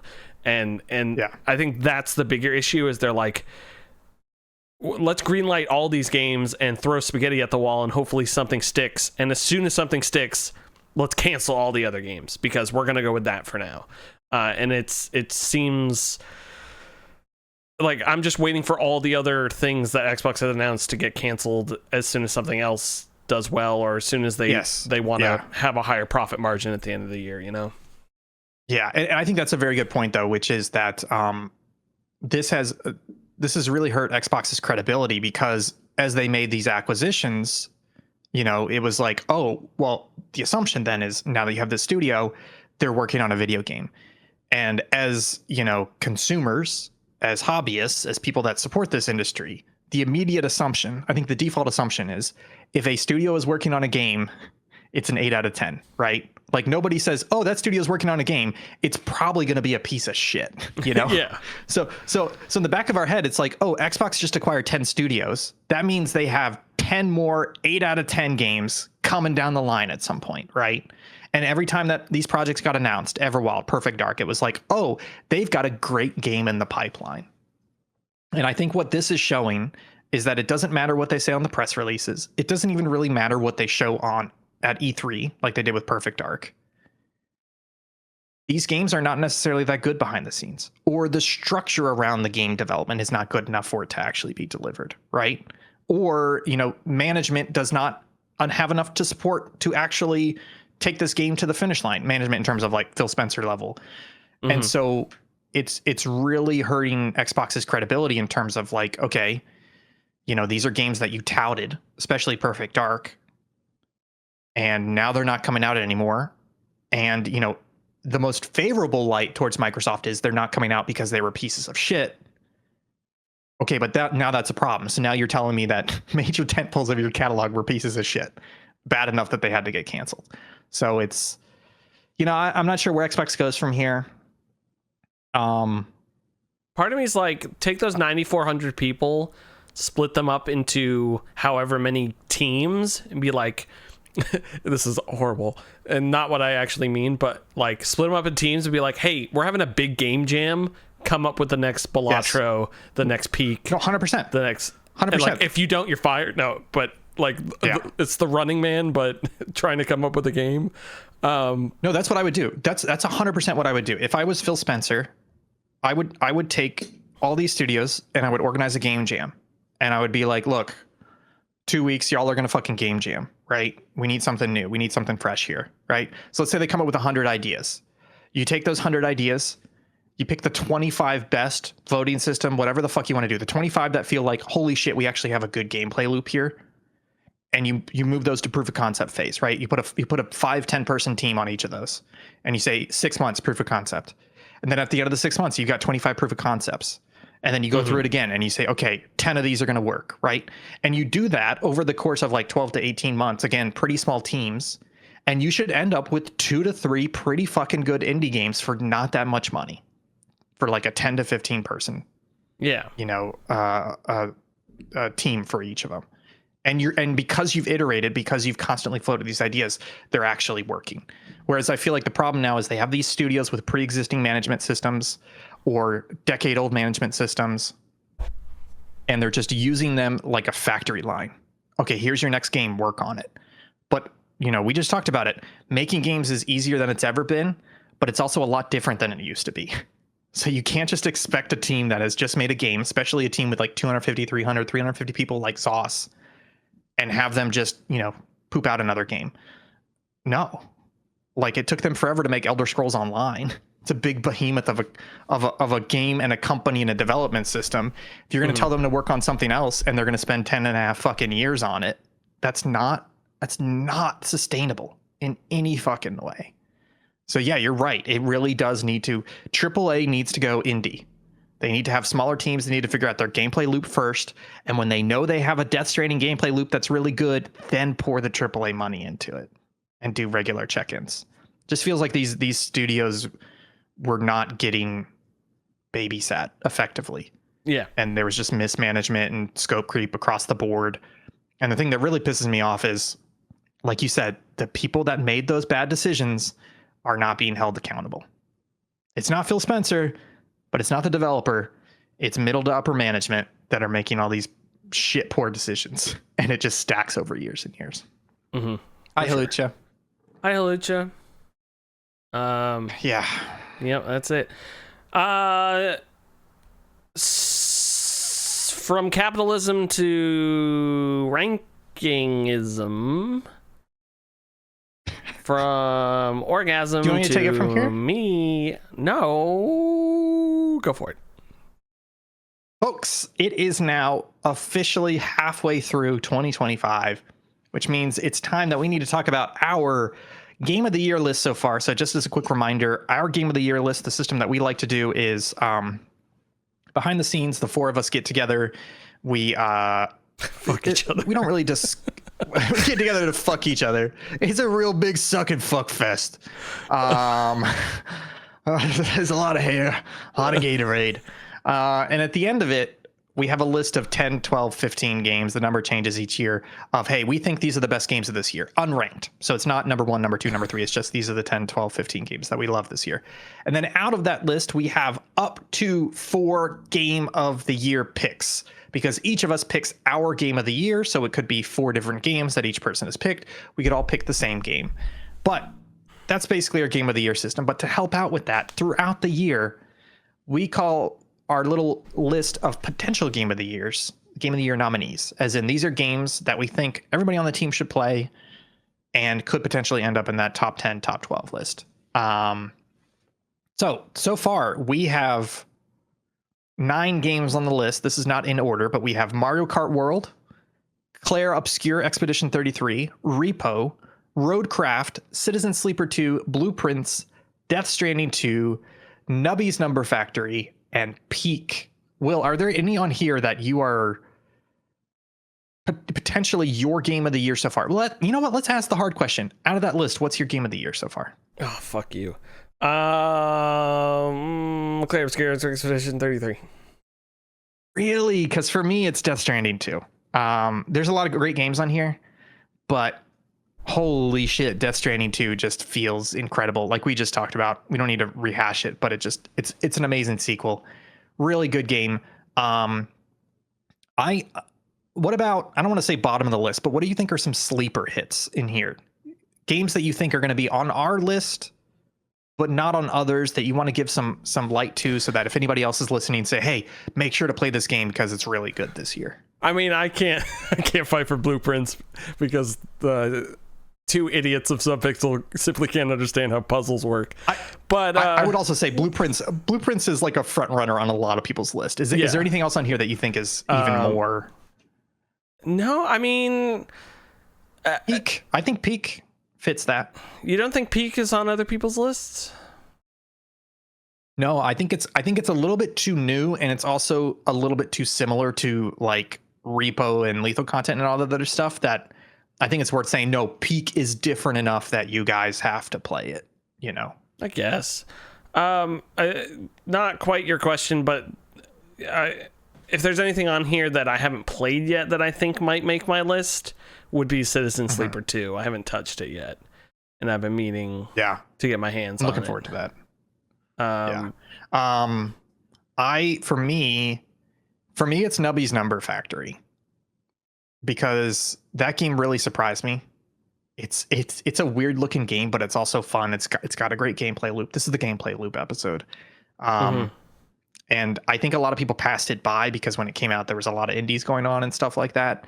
And it's easy to look at that game and be like, oh, it's a weird looking game, but it's not actually a good game. And no, it actually is really good. So for me, Nubby's Number Factory, that's my like underdog on this list. And my defense against Peak, because Spark a Minute saying Peak is not a GOTY, it's in a top 10. Top 10 games. For sure. Yeah, top 10. I could see it in many people's top 10s. Do I think Peak is the number 1 in anyone's list? Probably not.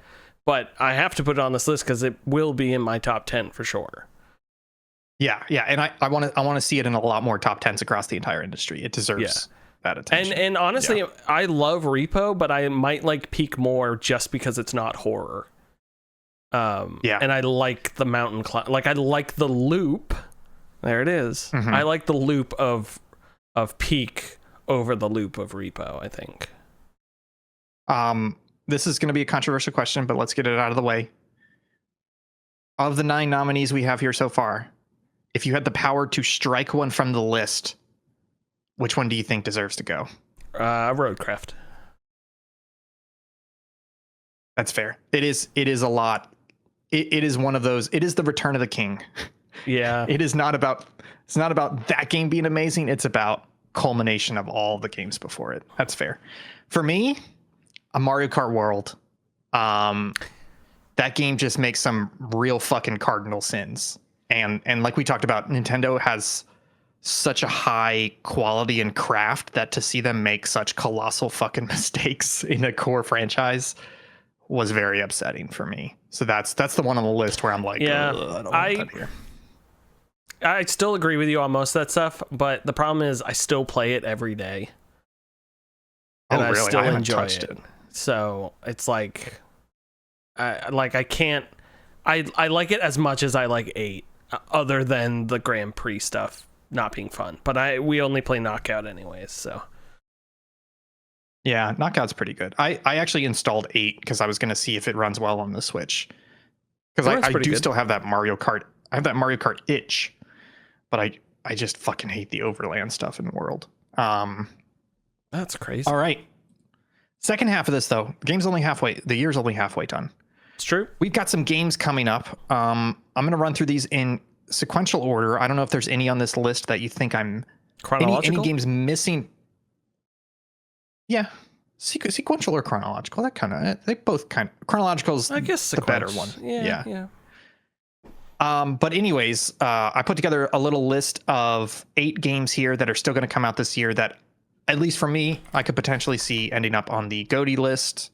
I'm going to read through these, and then while I'm doing that, if you can think about any other games you would add to this. Coming out July 17th, next Thursday, 1 week from today, we've got Donkey Kong Bonanza. We then have Metal Gear Solid Delta on August 28th. September 5th, Everybody's Golf Hot Shots. September 25th, Sonic Racing Cross Worlds. Oh, wait. Can you look at when does Tamagotchi Island? Yeah, Tamagotchi. When does that come out? Not soon. Is it Living the Dreams? Tamagotchi Life Living the Dream. No. Yeah, that's it. What? That's the name? I thought it was like Tamagotchi Island. Tamagotchi Life Living the Dream launches Nintendo Switch in 2026. Oh, maybe it's not that new trailer. Okay. Yeah. Everybody's Golf Hot Shot September 5th. September 25th, Sonic Racing Cross Worlds. Also September 25th, Ghost of Yote. October 16th, Pokemon Legends ZA. The Outer Worlds 2 on October 29th. And Arc Raiders on October 30th. There really hasn't been any big announcements for November or December. Probably people avoiding GTA 6, but now that that's been pushed, we probably got some games that'll be announced at Gamescom. But of those 8 games, anything really piquing your interest, Will, in terms of like, if that hits like I think it will, that could be on the list. Well, you want me to add stuff first? Yeah. Yeah, you got some ads. The only ones, I'm just looking through this Games Radar list quick, is Ninja Gaiden 4. What's the date on that? On the 21st of October. Yeah, that's a busy week. Okay. I know. And then what else you got? That Chronos, the new Dawn game. That's TBC 2025. That's one of those, it looks like a Dead Space with a big helmet, like diver helmet. Oh, yes. That's from Bluebird. Bluebird, yeah. To be fair, we're mostly only hitting AAA games here. Crimson Desert, if you want to put that down, I think that game looks awesome. That's a TBC that game 2025. does look awesome. And then the only other one I see, other than Metroid Prime 4, which, did you put that on here? But no, you didn't. That's also TBC. That didn't even get a year announced. Did it? It just says TBC 2025 in this list. Yeah. Because I thought that didn't even have a year on it. I would have said Subnautica 2, but that's a whole thing about how that's getting delayed for money reasons. Yeah. And the only other one here is Silksong. I think Silksong is a huge Game of the Year contender. Yeah, that's fair. I don't really give a shit about it, but you'll have fun. I know, it's weird. And that I know so many people year, playing Silksong or Hollow Knight for the first time this year, and I tried it way before I was ever into Metroidvanias. So I've thought about trying it going again. back to it.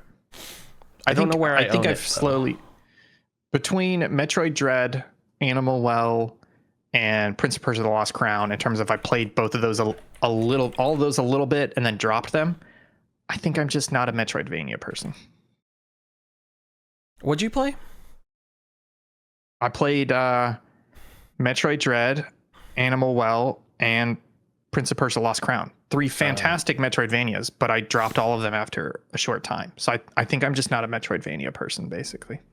Yeah, I think I'm I really like Castlevania Symphony of the Night, and then the Aria of Sorrow was really good, and Blade Blood Ritual of the Night. Oh yeah, there's a new Bloodstained coming out. Oh, I'm so excited for that. Yeah, looking at this list, Donkey Kong Bonanza, I'm super hyped for that last direct. They showed a lot of stuff that looked pretty cool, and the confirmation that it's the Super Mario Odyssey team is like this feels like this is basically Odyssey 2 in a way, in terms of I assume that it's going to be of that quality. So I'm excited for that. Death Stranding 2 has really gotten me in the mood for Metal Gear Solid Delta. I'm that watching could be really good. Metal Gear Scanlan of 3 right now, and I'm like, because I was thinking of replaying 3, and I was like, no, let me watch this, and then I'm so excited for Delta. Yeah. Sonic Racing Crossworlds, we talked about this previously, how they're doing a lot of cool stuff with this. They're doing like a perk system, and the fact that Mario Kart World is, I'm not going to say bombed or doing anything like that, but Mario Kart World is not as universally loved as people thought it would be. So I could see Sonic Racing Crossworlds really coming in and taking some of the piece of the pie on that. Ghost of Yotei, I'm excited for that because I don't want to say I want to play Ghost of Tsushima again, because I think I played enough of it, but I'm ready for another experience like that, aka the sequel. So are you excited for Ghost of Yotei? I am. It's funny, Karen played through all of Tsushima last year, and I haven't uninstalled it yet, but I keep thumbing over it past Death Stranding, and it plays like the little motif and everything, and I'm like, I'm really excited for a new Ghost of Tsushima game. So I'm looking forward to Ghost of Yotei, especially after how much I enjoyed most of Shadows, to get a that type of game from not Assassin's Creed and more cinematic, and just how much I love that first one. I am excited for it. I think the other thing as well is Death Stranding 2 has really made me appreciate sequels that are done really well, where a sequel is like, hey, it's the same gameplay loop as the last game, but we added a shitload of quality of life stuff. We polished a lot of the weird stuff. Anything that wasn't working well, we either minimized or got rid of. And then we added a shitload of new extra stuff on top that works really well. And so it's put me in the mood of like, oh, that's what every sequel should be. So now I'm looking at Ghost of Yotei being like, I would love to play a sequel to Ghost of Tsushima that does all those sequel things right. So that's really gotten me excited for it. Outer Worlds 2, after seeing some of the information out of that E3 presentation and how they're doing that, like the perk system where it's like, yeah, you're really good at stealth, but every time you stand up, your knees pop and make a loud noise. Like Obsidian is really killing it. I mean, they did Avowed. Did we put Avowed on the game? I didn't like it enough to be on the Game of the Year list. Yeah, I didn't stick with it, but it's one of those things where I don't think it did anything wrong. It just didn't hit it that had much for me. Awesome combat system, but I found the story and stuff, like what I was saying, I was just skipping through a lot of shit at the end. But that being said, Obsidian has proved themselves to be a very, very capable studio, and so Outer Worlds 2 could be fantastic here. And I think Arc Raiders as well. I have been interested in the extraction shooter, but there hasn't really been one that's done it right in terms of being welcoming, not being too obtuse, not being too punishing, and being interesting. And it feels like Arc Raiders, based on the huge popularity of the alpha and the beta tests, it feels like Arc Raiders really could pop off in a lot of ways. So I'm excited to try that out. That's the potential goatees. Of course, I guarantee you there's going to be a sprinkling of weird little indies coming out that are going to be incredibly awesome. I'm just trying to think. Last year, shut the fuck up. Last year, My game of the year, A Thousand Times Resist. Granted, it came out like halfway through the year, I think, but I didn't play it until what, December or January. So it was late for me. What about you? Was your pick early in the year last year or late in the year? I don't even remember what I picked last year. Wow. I couldn't tell you. Wow. I only know the one. The first year we did it, it was Inscription, and we all agreed. We didn't even plan to pick it, but and then I think Alan Wake 2. And then wasn't that yours? I'm saying then mine was Alan Wake 2. I could not tell you what it is. It's like March or something. Look it up. Yeah, so we've got plenty of the year left. We've got plenty of stuff that's going to come out of nowhere. You know, Balatro. One of the things I really love about our list is that we are not beholden to AAA games or even AA games. There's always room for indies, and the way that we do it, there's always room for one game to have a huge impact on a person, like Animal Well or A Thousand Times Resist from last year, to get its game of the year highlight. So who knows what's coming up the rest of this year? I'm excited for it. You excited for it, Will? I'm excited for it. You made me remember. First of all, my game of the year last year was Balatro, which is right. Dragon's Dogma 2. The Baba Is You guy came out with a new game today that I'm about to purchase, which is like 10 different types of solitaire, including a Baba Is You solitaire. It's called Solitaire Mystery, I believe.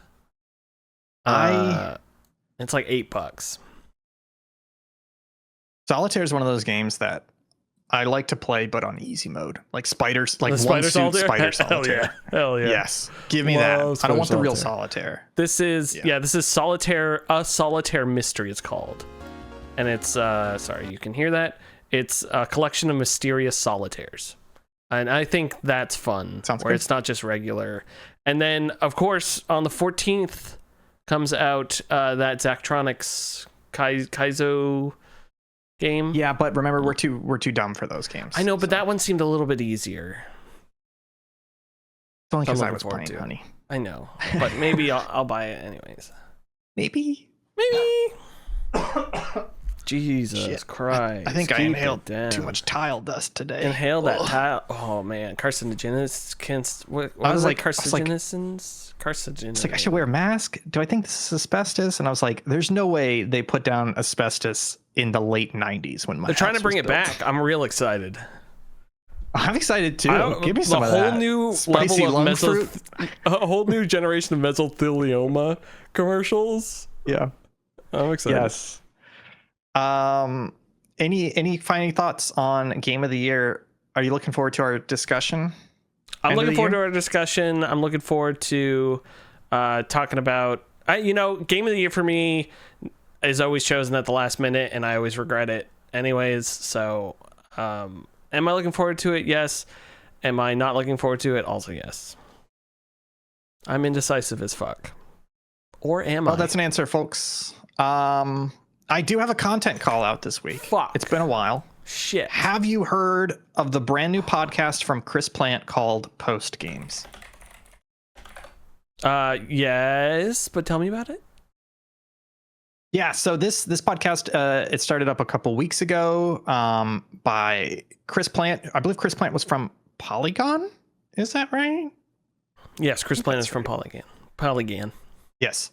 And he basically pitched it as This American Life, but for video games. And if you're not familiar with This American Life, they do each week they release an hour-long podcast episode, and they try and like interview people and have them tell their stories, interesting stories, whether it's like current events or just like, I got lost at the circus when I was 3 years old 20 years ago. Let's talk about that story and what happened, etc. So it's a similar format in Post Games where he'll try and do a story that he's investigated or an interview. This past week, he did an episode where most of it was him interviewing Dunkey.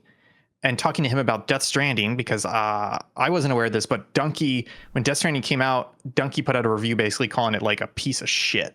Like he was like, this is absolute dog shit. And then he put out another review like a year and a half, 2 years later, where he's like, actually, Death Stranding's really good. I replayed it. And so he had an interview with him where he's talking about like, how do you choose to revisit something? How does that feel? Why is the game speaking to you now when it wasn't before, etc. He had a really good episode 2 or 3 weeks ago where he talked to a bunch of developers about H games, which are hentai games or horny games. And he talked to developers of those and talked about like, how do you navigate that space? Like, are there certain storefronts that you prefer over others? And then talking about the history of how those games came out on Steam, because previously they weren't allowed, and then they were kind of allowed, but you have to mod in the content, and now they're allowed, etc. So it's a really nice, like intellectual, structured, well-produced podcast about the games industry that we've talked about this before, goes a little bit more beyond just surface level news or I like game is good. It kind of goes into critical analysis piece and kind of the human element as well. And highly recommend it. That's the Post Games podcast. It's been out for about a month now, and every episode's been a banger. So pretty good. Nice. I might tune into that. I forget what I was going to ask. Oh, Donkey's the Animal Well guy? Is that what he did? Yes. Okay. Yes. Trying to. He's the guy that talks like this. Because Kyle talks about him all the time, and everyone talks about Donkey. I just have no idea who it is. I've seen like one of his videos. That's it. I think I saw one of his videos like 10 years ago. Like whenever he started. Yeah, that makes sense. Yeah. Okay. I'm just making sure it's the same person, and you're not talking about Donkey from Shrek. Sometimes I get confused. No, it's Donkey. Donkey, get off me! God. I'm starting the outro. Folks, thanks so much for tuning in. Spark of Midnight, thanks for hanging out. Halucha, thanks for hanging out. Enter the Gungeon, I believe, is TBA. Karen's been playing a lot of, or Enter the Gungeon 2, I should say. Karen's been playing a lot of Enter the Gungeon after seeing Jake play so much of it. That game, way better not co-op. Folks, we will be back tomorrow, 3 p.m. with some streaming. No, I think it's Sunday service. Oh, well, the schedule says tomorrow 3 p.m. So I guess we won't be back tomorrow, but we will be back. But that's not on the announcement. So if it's I not? probably can't do that. It's not on the announcement image. What are you talking about? Of course it is. It's right there. Friday, 7/11, 3 p.m. Eastern. Oh, fuck. Yeah. Fuck yourself. You know what? You're totally right. Yeah, we'll be there. Sunday service on Sunday as well, noon. That'll be a lot of fun, so tune in for that. Bye. See you next week. 2 weeks.